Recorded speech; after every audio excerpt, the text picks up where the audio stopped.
we're making a whole lot more money doing that, because when we first started, we had a wholesale approach too. We were like, okay, wholesale, we could sell 5 pounds at a time or a pallet to India or whatever, and we make, fractions, right? But then it didn't take us very long to learn that, okay, a wholesale truck may only have $1,500 of profit, but a truck full of individual 4-ounce bags, units, that's a $500,000 truck. Yeah. So while some companies are moving, we move 10 trucks a day, we move 1 truck a month, but that's $500,000. Yeah. I'm going to be blunt a little bit about here. We're printing money. You make money more on a gram than a kilo. It's put it that way. It's the dope game, right? You're on a dope game. Break that shit down. That's a good analogy. All right, welcome to episode number 9. Today we're going to talk about a very interesting topic. We have our special guest, Marcos Benavides from Brennan Co.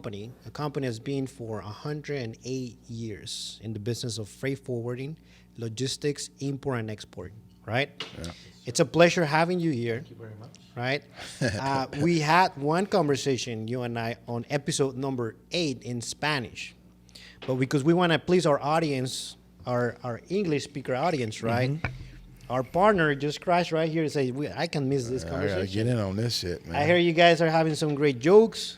I'm in my office, and I hear all the laughing from the production. You gotta be here. What's going on? Yeah, I got to get some of this. So let's do it. Episode number 9. So what's up with? I know my man Marcos. I'm Marcus. He's Marcos. Marcos and Marcus. Yes. I noticed we broke out the 1800. We didn't go top shelf on him. I have a quick story on that. On the 1800, right. The thing is that we were open for bidding, advertising, and all that shit, promo, right? Right. And our businessman couldn't outbid So 1800 came in tequila. light. He came in light. He came very light, light, bro. so he got the light. 1800 drop fuego on that advertising. He said, you know what? If you guys gonna keep doing this business bullshit, let me drop some real coin on here. So what we did is, since he came in light on his money, we gave him the light. Give him the light drink. Yeah. My friend, how you doing?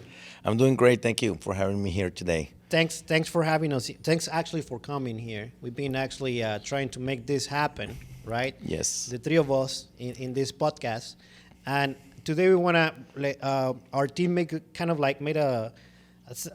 of like questions related to the things we want to go over with. Yeah. The main topics are going to be related to business, not business and bullshit, right? Import and export, logistics, freight forwarding, right? Yeah. Marcos' company, it's located in Laredo, Texas, the border between Mexico and United States. So we have some real nice shit. We can talk about that as well. Yeah, some good business stuff there. But before we actually proceed to these questions, right? Why don't you talk about a little bit about what's Brennan Co., what you guys do, and your role in the company. Yes. We are a freight forwarding company established in 1913, and we do import-export for many, many customers in Mexico, United States, and Canada. And pretty much we import any kind of freight. Any kind of freight. So my understanding from a freight forwarding, because first, some people don't really understand what's really a freight forwarding. In your system, right? You operate with 2 licenses, right? Correct. Mexican broker license and a U.S. broker license, right? Correct. So you have both of the same worlds. You Yes. can move one product from U.S. to Mexico in this case because we're in border, Yes. and one product or one merchandise or whatever, one cargo between Mexico to the United States now, right? Yes. Correct.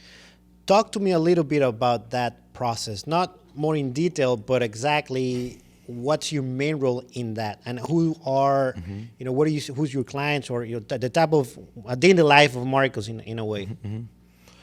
Well, in order to export from Mexico a product, you need a Mexican broker license, and in order to do an entry. And in order to bring it into the U.S., you need a U.S. custom broker. So you basically need both licenses to be able to clear customs. Right.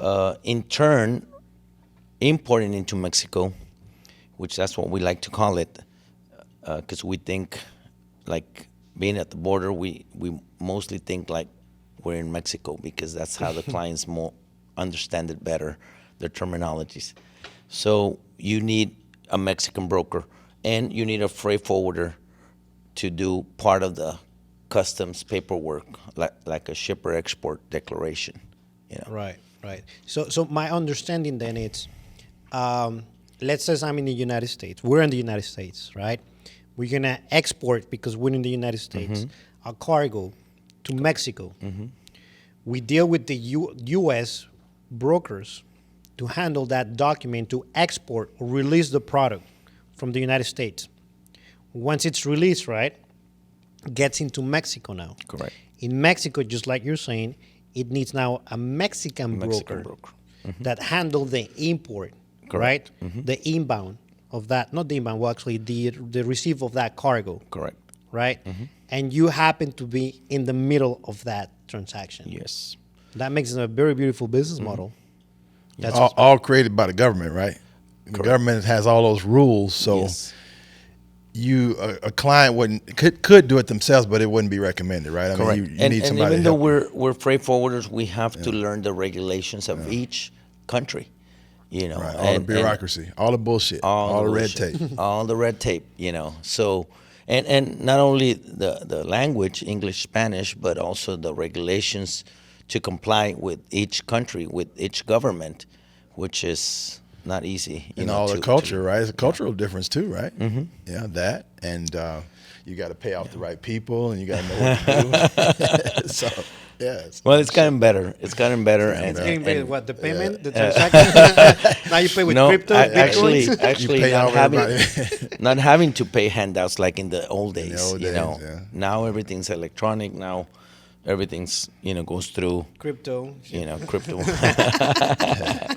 So real quick, then, I've been here for a minute, and thinking from here's how the audience will want to know a question like how do custom brokers make money? But when I first got to Laredo in the late '90s, custom brokers was like paid, man. Them cats had like millions and millions of dollars. They had the fanciest houses. That was like the highest income group here.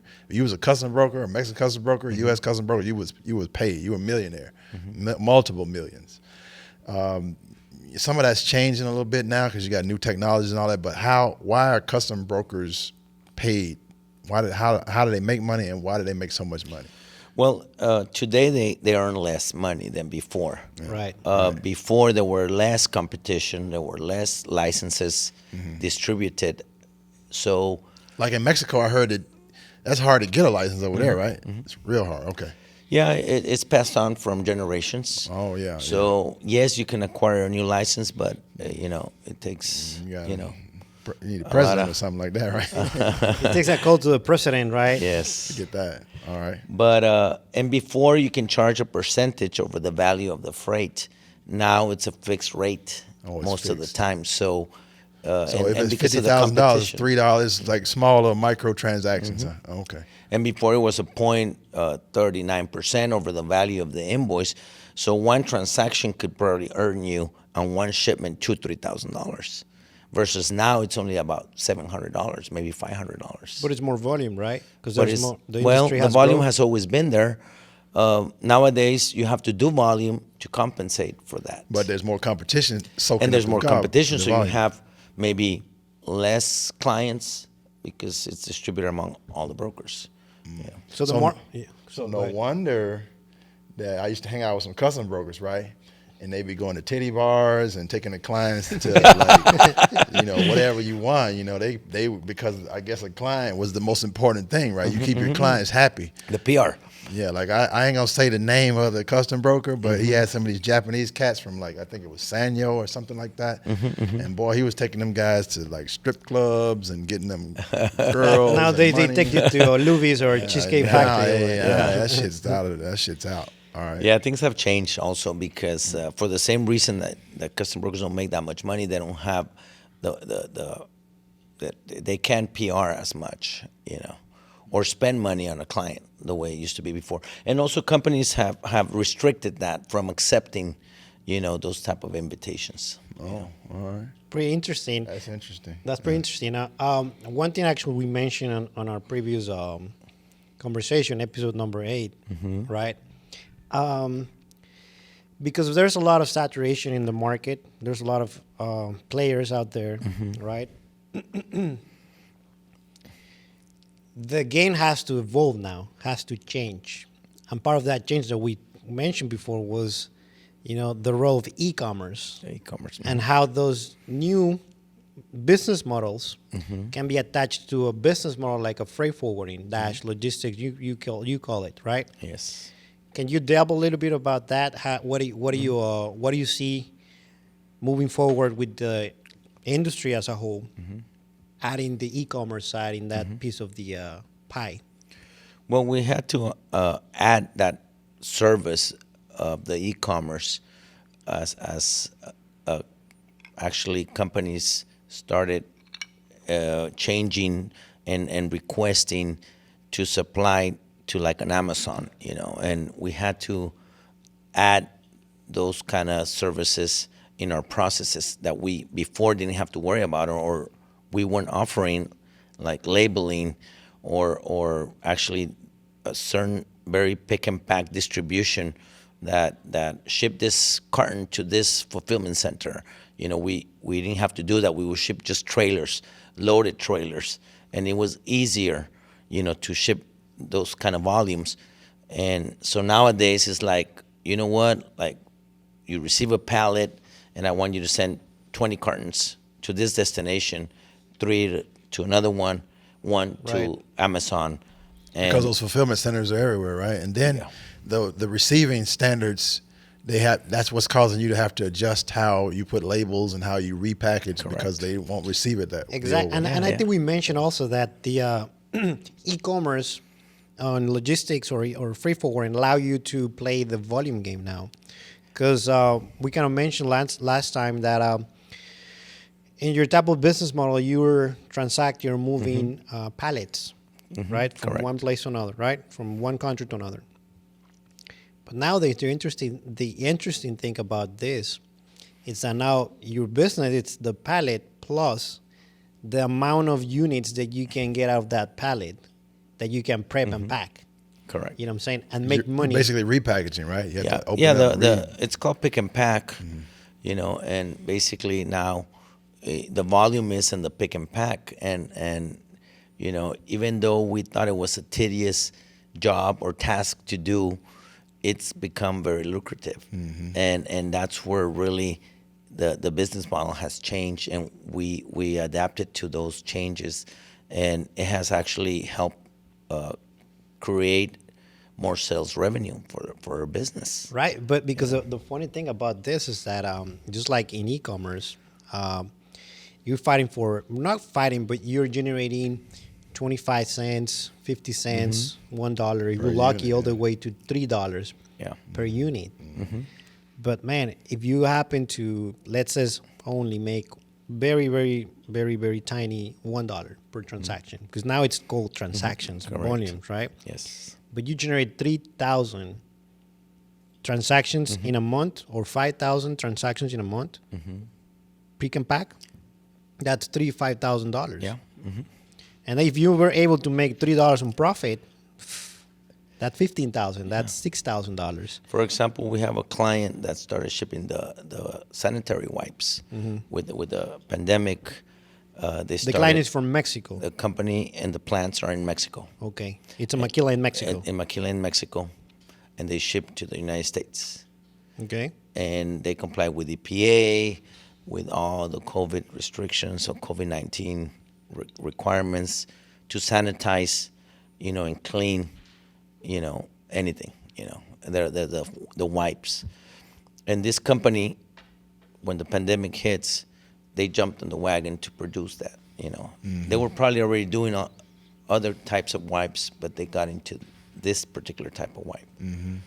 And they're shipping about 80 trucks per month, That's a lot of volume. A lot of volume. If you But can charge at least $1 on They that. started doing it with Amazon.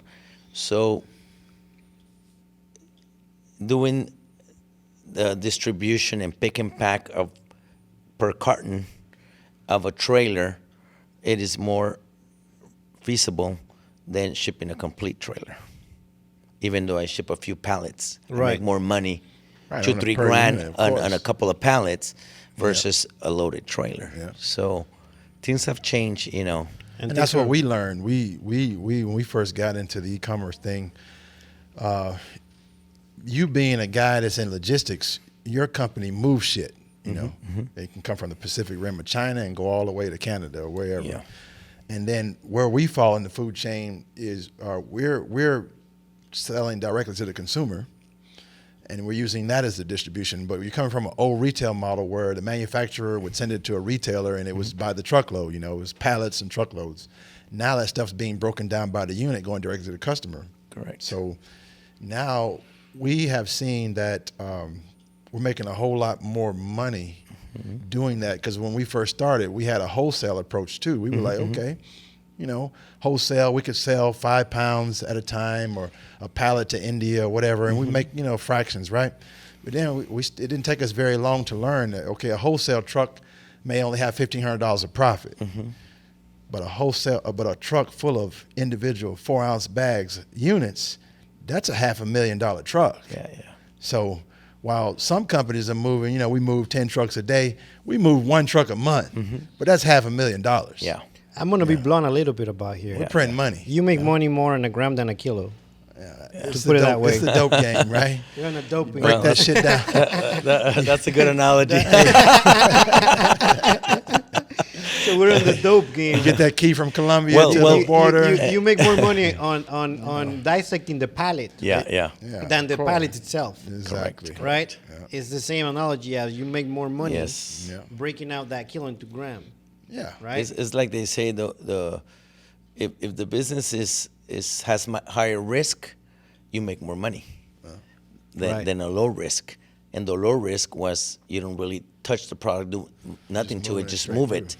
But touching it and tampering with it, Now in you're the sense of- liable now. Now you're liable, Chopping it up. and also have trusted people in your company Right. They're not stealing from that you. they're all not that. stealing and stuff like that, Damaging. and that they handle also the product with care to Yeah, avoid damage damaging it, the yeah, product. shrink, Or right. so there's a price for that, and clients are willing to pay, But you have to adapt. But that's The where other the side. market's going. and that's where it's going, who's- and we had to adapt. Who's your typical client in the United States? Because I have an idea who's your typical client in Mexico, the maquila who wants to sell to the United States. You facilitate that process, that transaction, right? Yes. And their merchandise or their cargo, it's been storage in your warehouse, right? Correct. But allow me to understand the other side of the equation now, which is the American client, who I'm assuming sells to the Mexican market, right? Who is your typical client? From the Mexicans, from the United States. We have side? some automotive companies, and Brennan was known to service the automotive industry. Brennan handled General Motors for 54 years, and we're talking about when the plants started opening in Mexico, to manufacture the products, for whether it was auto parts or the cars itself. So they would produce them and ship them back, And we have like the Kodak, which is still a current client of Brennan, who's been around more than 50-some years with That's us. interesting, Kodak. I thought They you. reinvented I thought themselves. they died already. They've Well, reinvented well, themselves like 3 times. we actually seen them almost die, but and they sold a lot of the patents. But being in the photographic business, you would think they would be number one today, with actually selling maybe cameras, and they still sell the film, but they actually changed their model of business, because now they don't produce anything. They were producing in Guadalajara with their plants, and now they sold them, they solved them, and now they commercialize the product. But that's a business model. Yeah. Interesting. So that's your type of client in the United States. Yes, they have sister companies. A lot of our clients, there were U.S. companies that open in Mexico, so it's like their sister company, and vice versa. There's Mexican companies that open their sister company in the U.S. the other way around. Right. So we see, both types. Right, of and businesses. that's interesting because that's tied to the evolution of how part of actually this topic.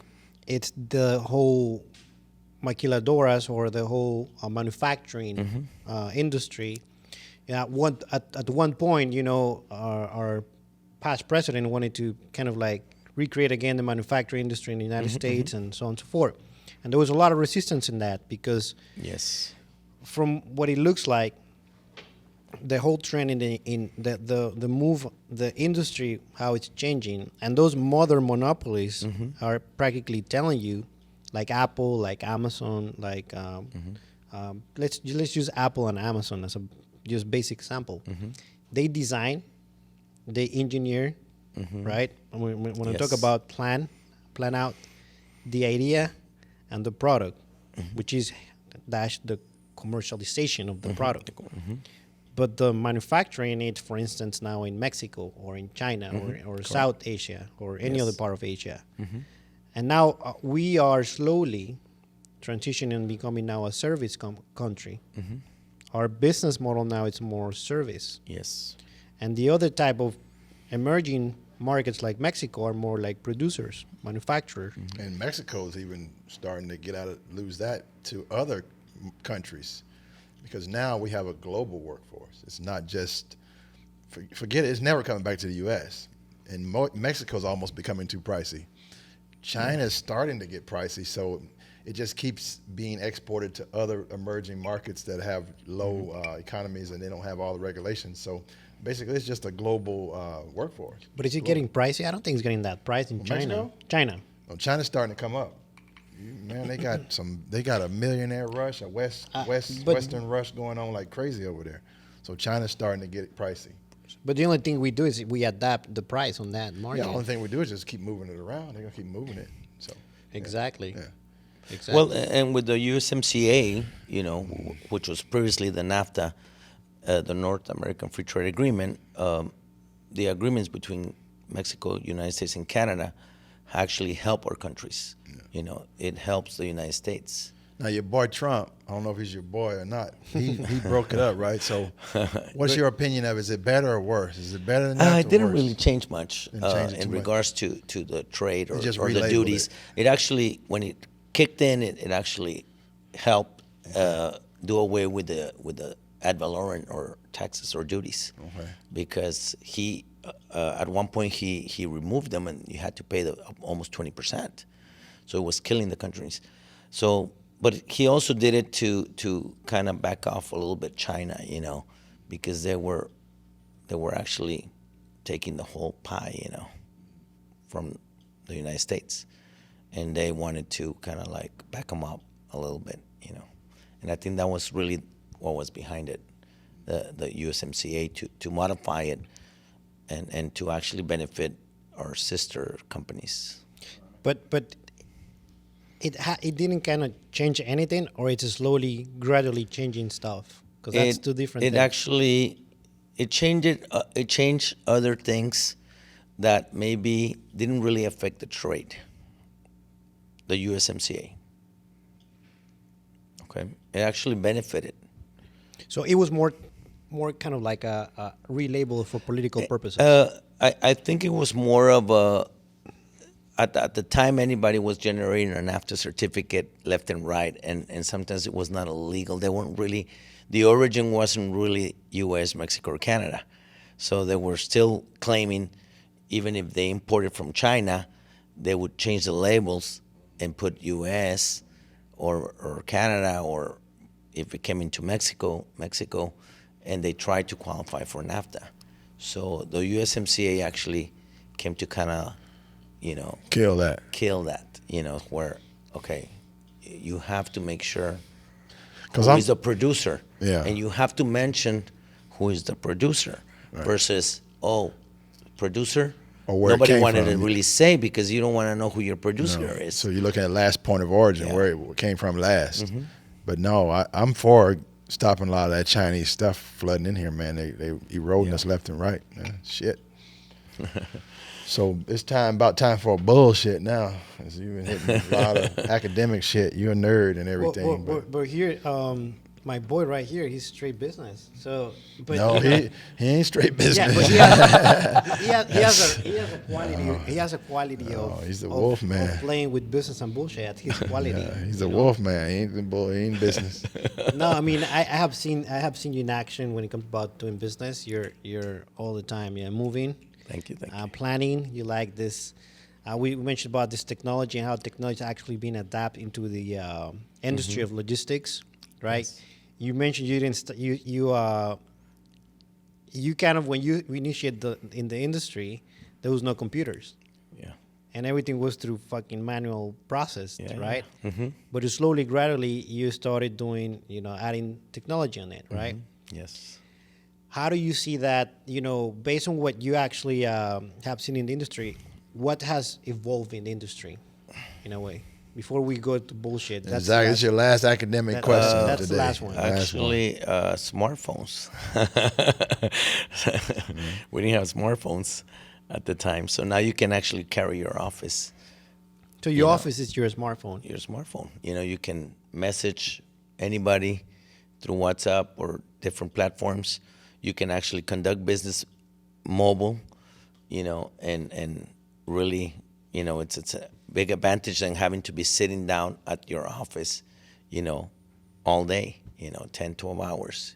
Now you can be in different places, and we can actually have a little bit of fun, maybe play golf, maybe go Which you're about to play golf next week, right? Yes. Are you ready? Or it about looks two- like you're training pretty well. Actually, with in this about 800 3 tequila. weeks, about 3 weeks, we're gonna have a Laredo Open at the country club. Oh, yeah? And it's a big tournament, and I'm really looking forward to it. I like to compete. So They have different classes, right? A, B, C Yes. flights. Yeah. Mhm. Yes. What flight are you gonna be in? A. Oh, what? Shit. What? Who's going to sponsor you? Hey. Brennan or Yeah. 800 tequila? Brennan and So Company. that means will you about sponsor me. scratched then, huh? A flight. Well, no, I'm trying to get back. Getting Trying to there? get my game back. It's coming around. It's stroke play, right? It's stroke play. And yes. you're it's just you or you got a team? Individual. Individual. Okay. Yeah. All right. Just an individual. Not best ball. Individual. No, All right. individual. How many players are in the tournament? I think we're gonna be about 300 players, and it's actually full. Like it's close. I barely squeezed in. Who's the top dog? There's a couple of good It changes every year, though, doesn't it? pros. Can we throw one some of them na- was my nephew Archie Ramos. He wants to be a PGA player, and he came and kicked everybody's ass. Really? Yeah, and shot Archie Ramos. 2-3 under. Well, cheers to Archie 2, Ramos. 3 bro. under. All right. Yeah. Cheers to Archie Ramos. Yeah, salute. If you happen to listen to this podcast, we know we're talking about him, right? All right, player. All right. A flight. So yeah, Shit, we I'm gotta go like a out and play D. some golf, and actually you can work and play, which is Yeah, it's been a long the time. beauty about it. My golf clubs got dust and spider webs on them and shit, man. How often do you use golf to secure or log a client? A lot.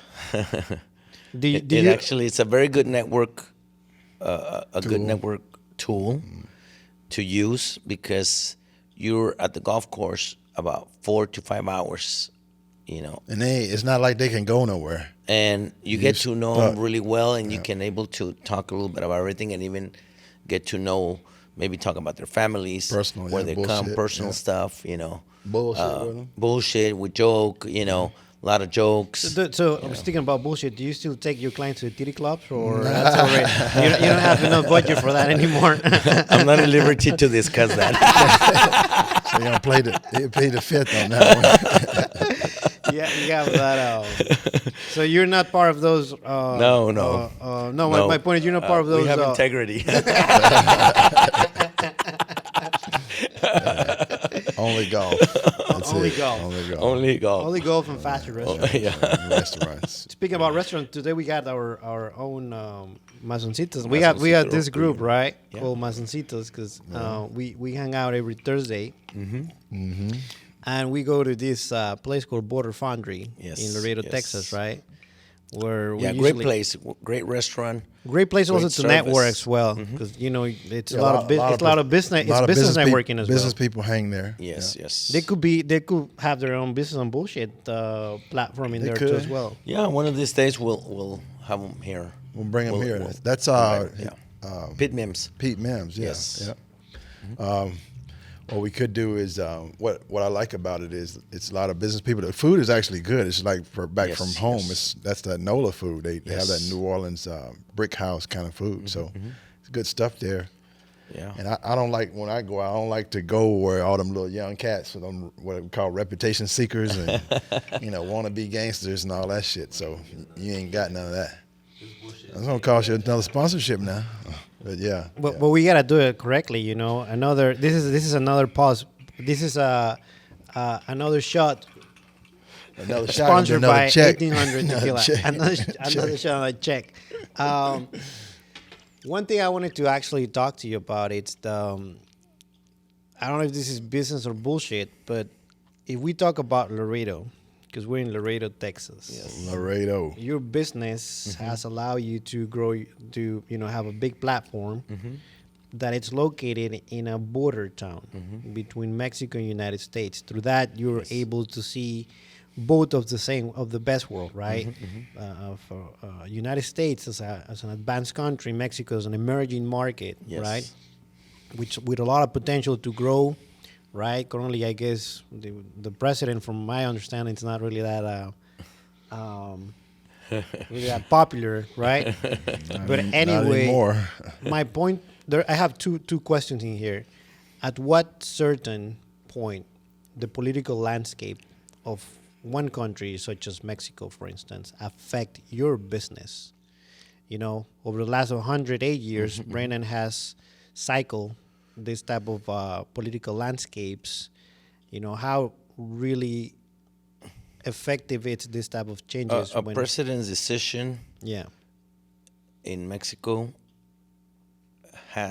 plays a very important role in our industry, because we've had presidents that bring us more business and helps the industry.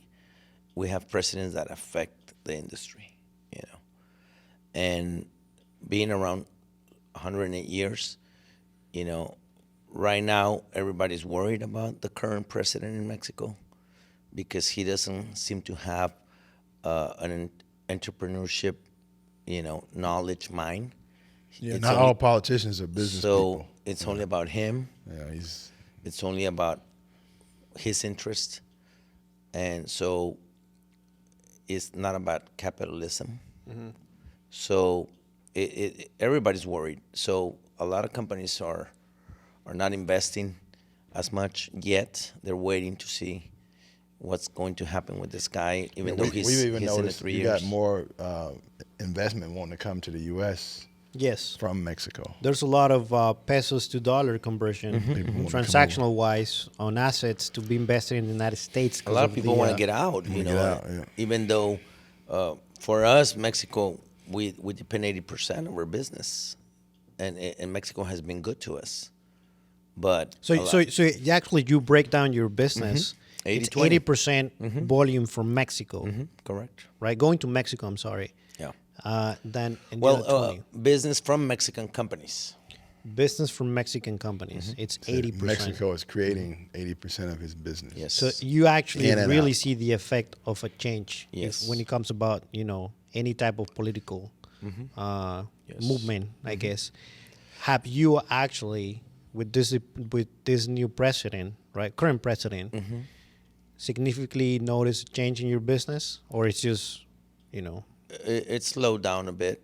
It affected, and then we're not talking about the pandemic issue. We're talking But about that's interesting too. just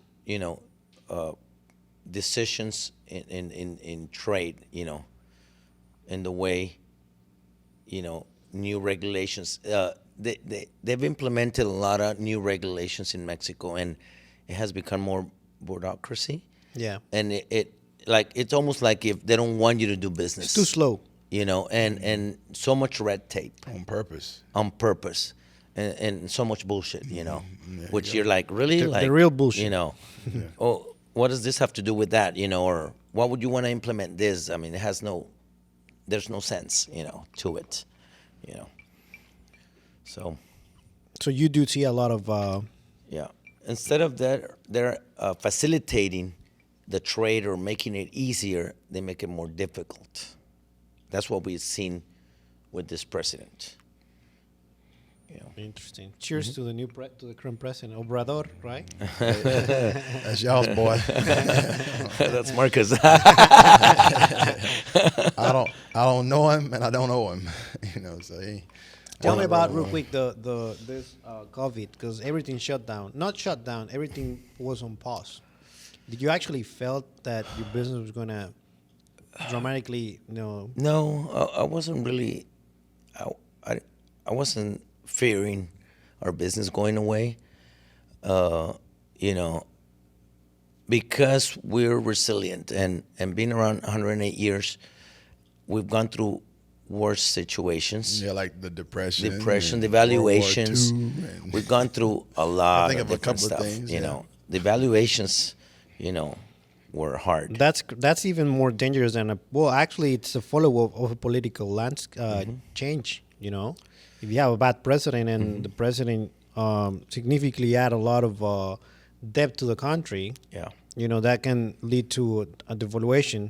The biggest that We've had that one we big had one was in here. 1994, right? 1994, 1996. I don't really remember the correct year. 1994.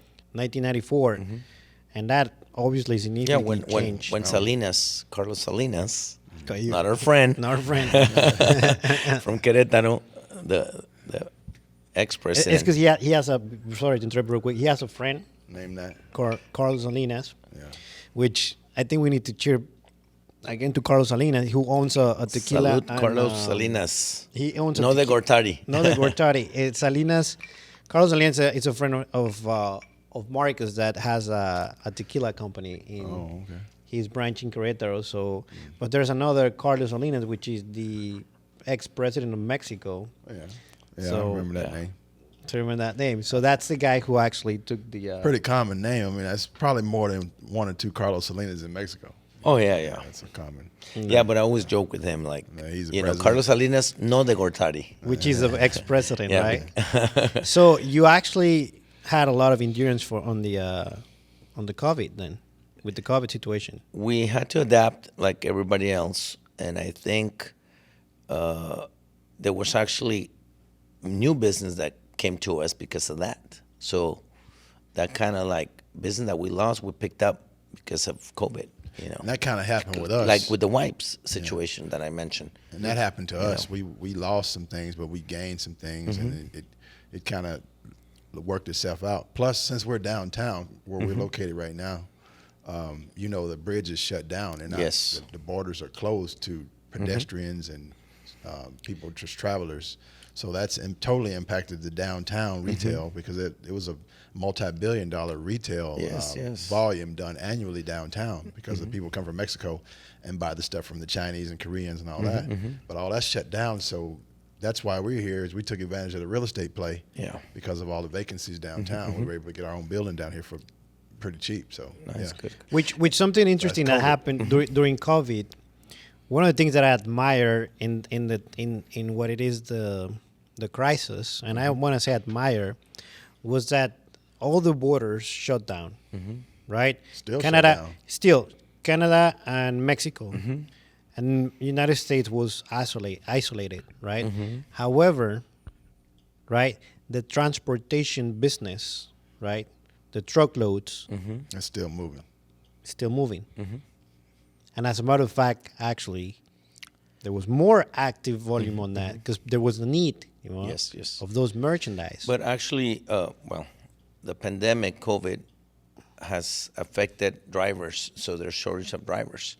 Currently, And we right, actually want to ship goods, and there's not availability of drivers or trucks because of drivers, and so there's a backlog because of that. So some of the companies are suffering because of that, especially in that industry, the transportation, because some are just at home, waiting to get back to work, Interesting. And going back about the downtown, the e-commerce,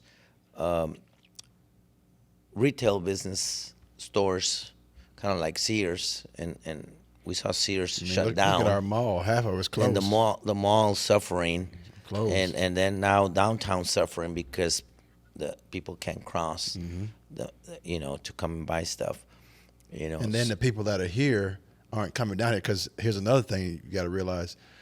They just built a few years ago a $150 million outlet mall. Yes. And that's dead. Yeah. And that outlet mall was built not only to attract travelers from Mexico, but it was also to support the community here and citizens here. So what is kind of happening is the writing on the wall is saying that commerce is not being transacted the same way it used to be. No. People and, are not and it going started being e-commerce. And actually, it was already heading that route. heading that way. And then with this, COVID just poured gas on it. Just pour gasoline on it. Yeah. Because think of it. Let's just look at our own shopping behavior. Man, I would rather just, with Amazon, I just put one click buy. That shit's at Smartphone. my door in 1-2 days. I ain't going to no damn mall. The hell with a mall. I ain't going to no damn mall anymore. So if you got a retail store and you're trying to attract people to get up off their couch and come to you, you're in trouble. You better have some new shit going. You better have some e-commerce or something. That's the e-commerce side. That's the e-commerce play. Yeah. One last question before we wrap this up. What's your real name? Actually, people would call me Marco without the S, so I had to correct them and say Marco with an S. Marcus with an And then I S. had when I was young, I had a manager call me Marcus Aurelius. Marcus what? And get it's with that. a U. Yeah. Marcus Aurelius. Marcus Aurelius. Yeah. Marcus Like in Aurelius. Rome, Like Rome. right? Any other Yeah. questions, my friend? You That's wanna cool. throw I in think here? we can let my man get to his business. We're getting ready to hang out here in a little while. So Yeah. I think it's time to hang out. Well, thank you for having me here, both of you. I really appreciate it. look forward to Very having much. you again. Sure. Anytime. I'll make sure we keep that 1800 tequila then. Bring a bigger Maybe bottle. maybe if you put a little bit more down, you can get to a little bit higher shelf. You got that? The good shit's up there. Maybe next time we'll bring break my out friend's tequila. Are we gonna continue with tequila after this? Yeah. I'm a tequila man. I don't Yeah. drink, man. That shit will knock me on my ass. Well, it's a healthy drink, so I'm trying to stay healthy. It's healthy if you want to run your car. You want to power your strip some paint off.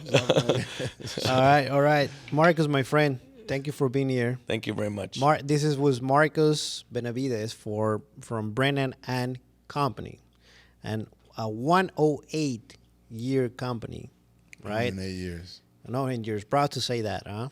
Very Freight proud. forwarding, logistics, Yes. inbound, cargo, Mexican E-commerce. brokers, U.S. brokers, pick and pack now is a new business model, right? What a great E-commerce. business model, right? E-commerce. E-commerce. E-commerce, Yeah. located in Laredo, Texas. All right, so I hope you like this episode number 9 or 10 or 12 or 11. We'll see. 9. We'll see if we're going to give 9 or 10 or 11. We'll see you soon. Thank you. Keep your game tight.